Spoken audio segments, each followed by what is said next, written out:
Animation এবং effects হলো ক্যাপকাটের খুবই গুরুত্বপূর্ণ টুল। আপনি যদি এগুলো সঠিকভাবে ব্যবহার করা শিখে যান, তাহলে আপনার ভিডিওগুলোকে বড় ক্রিয়েটরদের মতো এডিট করতে পারবেন। 15 দিনের ক্যাপকাট এডিটিং সিরিজের চতুর্থ দিনে আপনাকে স্বাগত।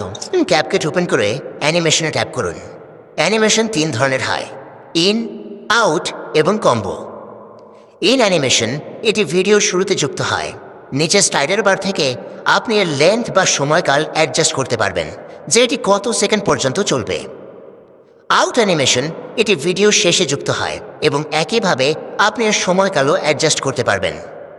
কম্বো অ্যানিমেশন এটি সম্পূর্ণ ভিডিও জুড়ে অ্যাপ্লাই হয়। আশা করি এই অংশটুকু বুঝতে পেরেছেন।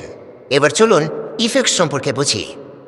ইফেক্টসে ট্যাপ করলে আপনি 2 ধরনের ইফেক্ট পাবেন: ভিডিও এফেক্টস এবং বডি ইফেক্টস। ভিডিও এফেক্টস এগুলো পুরো ভিডিওর ওপর কাজ করে। উদাহরণের জন্য আমি যে কোনো একটি ইফেক্ট নিচ্ছি। ইফেক্টটিতে ট্যাপ করলে আরও কিছু সেটিংস ওপেন হবে।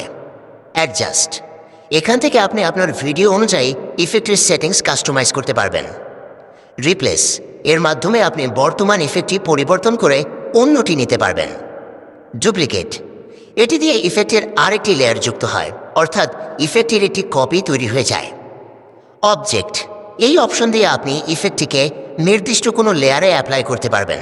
উদাহরণস্বরূপ, আপনি যদি একটি ওভারলে অ্যাড করেন এবং ইফেক্টের সেটিংসে গিয়ে অবজেক্টকে ওভারলে লেয়ারে সেট করে দেন, তাহলে ইফেক্টটি শুধু ওভারলের ওপরই কাজ করবে, মূল ভিডিওতে নয়।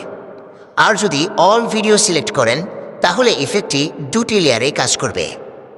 বডি ইফেক্টস, এগুলো শুধু বডিতে, মানুষের শরীরে কাজ করে। এটি অ্যাপ্লাই করলেও আপনি একই ধরনের সেটিংস পাবেন। ব্যাস, আজকের জন্য এতটুকুই।